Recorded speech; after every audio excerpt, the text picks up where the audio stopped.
दोस्तों, भारत बांग्लादेश बॉर्डर पर एक नया खेल शुरू हो चुका है। खेल ये है कि आप सोना दीजिए और सोने के बदले राशन लीजिए। ऐसा इसलिए कि भारत ने साल 2022 में गेहूं, चावल, चीनी, प्याज और दालों के निर्यात पर रोक लगा दी थी। इस वजह से बांग्लादेश के हालात आज और ज्यादा खराब हो चुके हैं और इसीलिए ये घटनाएं काफी ज्यादा बढ़ चुकी हैं। दूसरी खबर भारत फ्रांस से सामने निकल के आ रही है, जहाँ पर राफेल बनाने वाली कंपनी ने अब प्रॉमिस कर लिया है कि सिर्फ कुछ ही महीनों के भीतर राफेल की डिलीवरी भारत को कर दी जाएगी। तीसरी खबर भारतीय वायुसेना से सामने निकल के आ रही है, जहां पर एक अधिकारी का कहना है कि आज के समय भारतीय सेना को और ज्यादा मजबूत करने की जरूरत है और हमें अपनी स्क्वाड्रन्स और ज्यादा बढ़ाई जानी चाहिए। इसके लिए भारत को मल्टीपल ऑप्शंस तलाशने अब शुरू कर देने चाहिए। चौथी खबर भारत और कनाडा से सामने निकल के आ रही है, जहां पर कनाडा ने अब एक नई चाल चलनी शुरू कर दी है और भारत पर एक और इल्जाम लगाया गया है। पांचवी खबर भारत रूस यूक्रेन से सामने निकल के आ रही है, जहां पर भारत अब फाइनली आत्मनिर्भर हो चुका है उन रेल पहियों को लेकर के जिनके लिए अभी तक भारत को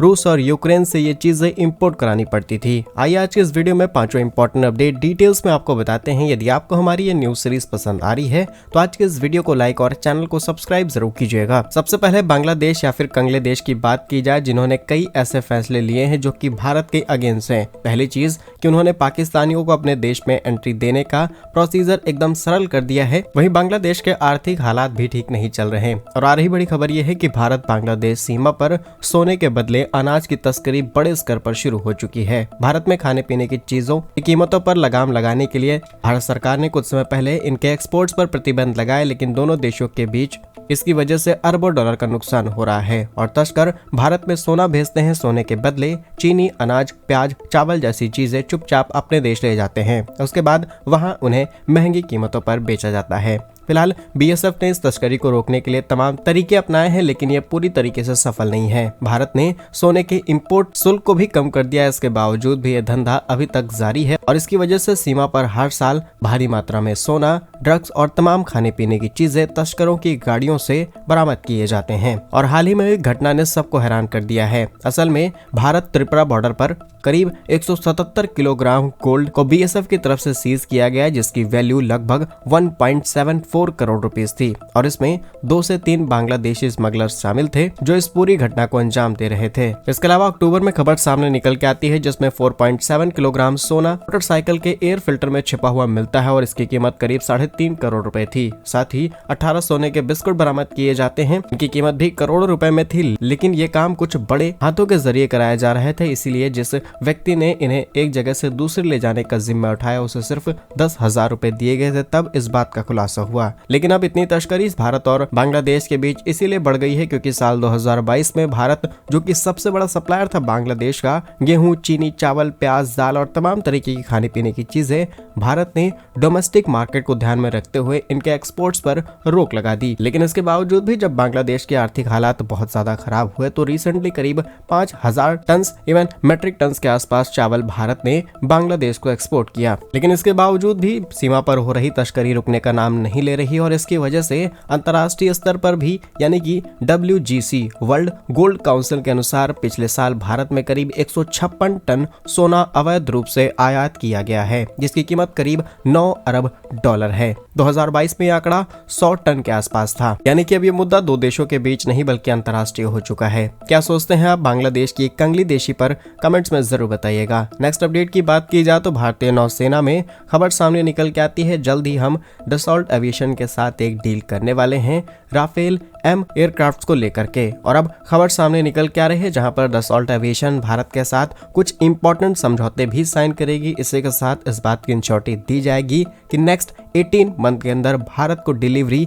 कर दी जाएगी किसी भी हालत में, एंड ये कॉन्ट्रैक्ट नेक्स्ट मंथ साइन भी किया जा सकता है। अब फ्रांस ने इतना बड़ा डिसीजन इसीलिए लिया है क्योंकि रिसेंटली हमने देखा है अमेरिका और भारत के बीच में एक डिस्प्यूट देखने को मिला, जो कि था भारत के तेजस की इंजन सप्लाई, और इसकी वजह से भारत अब फुक कर कदम रख रहा है ताकि किसी भी देश के साथ हम डील करें और इस तरीके का डिले हमें देखने को ना मिले। फाइनली फ्रांस ने इस बात की गारंटी ले ली है कि 18 मंथ के अंदर भारत को डिलीवरी कर दी जाएगी। फिलहाल यहाँ पर राफेल M यानी कि मरीन वेरिएंट्स को इंपोर्ट कराया जाएगा। वहीं डसॉल्ट एविएशन का कहना है कि वो उत्तर प्रदेश के अंदर अपनी नई MRO फैसिलिटी को भी सेटअप करेंगे, जहां पर दुनिया भर में उन्होंने जहां पर भी राफेल्स भेजे हैं, अगर पॉसिबल हुआ भारत लाना तो वो उन्हें वहां पर ला करके रिपेयर एंड मेंटेन इजिली कर पाएंगे। पाएंगे। इससे भारत की जीडीपी में भी अच्छा खासा कंट्रीब्यूशन होगा और भारत के एयरक्राफ्ट को कम समय में अच्छी फैसिलिटीज के साथ रिपेयर एंड मेंटेन किया जा सकता है। इसी के साथ इसके अंदर राफेल एम और इंडियन एयरफोर्स के राफेल दोनों में ही RBE-2 और AESA रडार शामिल हैं, जिसे आसानी से ट्रैक करना, उन्हें पहचान पाना, रडार सिस्टम में स्कैन कर पाना और भी तमाम तरीके की एडवांस फैसिलिटीज आसानी से मिल जाती हैं। इसके अलावा इसके अंदर स्पेक्ट्रा टेक्नोलॉजी का इस्तेमाल किया गया है, EW, और ऐसे ही तमाम मल्टीपल फीचर्स के साथ इसे इंटीग्रेट किया गया है। नेक्स्ट इंपॉर्टेंट अपडेट की बात की जाए तो ये भी भारतीय वायुसेना से सामने निकल के आ रही है, जहां पर रिसेंटली भारतीय वायुसेना के एक वरिष्ठ अधिकारी से बातचीत की जाती है और तब पता चलता है उन्होंने इंडियन एयरफोर्स को लेकर के कुछ बड़े खुलासे किए। ये बात तो हम सभी जानते हैं कि आज के समय में भारत के पास एयरक्राफ्ट की काफी ज्यादा कमी है, खासकर स्पेशल फाइटर जेट्स की। चाइना जैसे देश 5th जनरेशन फाइटर जेट्स को डेवलप कर चुके हैं, पाकिस्तान को सप्लाई करने के ऑफिशियल कॉन्ट्रैक्ट साइन किए जा चुके हैं, लेकिन अभी भी हम 4th जनरेशन के आसपास हैं और इसके बावजूद भी 4th जनरेशन के फाइटर जेट भी इतने ज्यादा कम है जिससे हम अपनी डिमांड्स को फुलफिल नहीं कर सकते। इसी चीज पर उन्होंने कहा कि आज भारत की जो क्षेत्रीय सुरक्षा है, यानी कि जो भी हमारी टेरिटरीज हैं, चाहे पाकिस्तान की हो या फिर तिब्बत से लगने वाली सीमा, चीन से लगने वाली सीमा, बांग्लादेश से लगने वाली सीमा, काफी बड़ी है और इनसे निपटने के लिए आज भारत के पास एटलीस्ट 50 स्क्वाड्रंस की जरूरत है। लेकिन इसके बावजूद भी आज भारत के पास लगभग 30 स्क्वाड्रंस है, जिसमें कई ऐसे फाइटर जेट्स हैं जो काफी ज्यादा पुराने हो चुके हैं और अब उन्हें रिप्लेस करने की जरूरत है।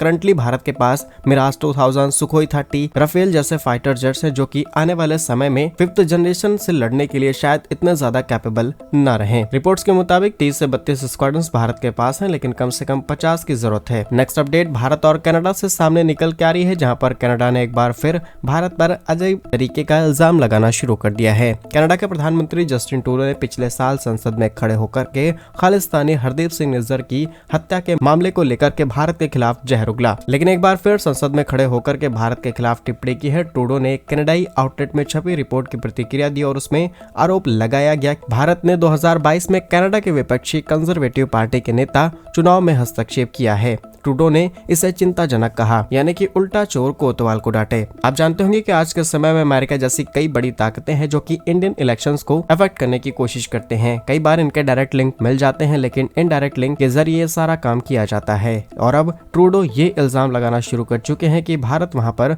हस्तक्षेप कर रहा है और अगर भारत कर भी रहा हो तो ऐसे व्यक्ति का सत्ता से जाना ही बेस्ट है। लास्ट इंपॉर्टेंट अपडेट की बात की जाए तो ये रूस यूक्रेन भारत से सामने निकल के आ रही है। आप जानते होंगे कि भारतीय रेलवेज में इस्तेमाल होने वाली अलग अलग ट्रेन के जो पहिए हैं वो बड़ी मात्रा में रूस और यूक्रेन से इंपोर्ट किए जाते थे, लेकिन जब से दोनों देशों के बीच कॉन्फ्लिक्ट शुरू हुआ है तब से ये इंपोर्ट काफी ज्यादा डिक्लाइन हो चुका है और कई पुरानी सप्लाईज नहीं की जा रही। लेकिन अब इन पहियों को रूस या फिर यूक्रेन से मंगवाने की जरूरत नहीं पड़ेगी, क्योंकि भारत में अब इनका प्रोडक्शन शुरू किया जा चुका है, जहां रेल व्हील मैन्युफैक्चरिंग के लिए एक नए प्लांट को सेटअप किया जा रहा है करीब 40.5 एकड़ जमीन पर। इसमें 5.6 करोड़ रुपए की इन्वेस्टमेंट की जा रही है और ये प्रोडक्शन उत्तर प्रदेश रायबरेली में शुरू किया जाएगा। क्या कुछ कहना है आपका इन सभी खबरों पर, हमें कमेंट्स में जरूर बताइएगा। ऐसे ही और वीडियोस पाने के लिए वीडियो को लाइक, चैनल को सब्सक्राइब जरूर कीजिए। वंदे मातरम, भारत माता की जय।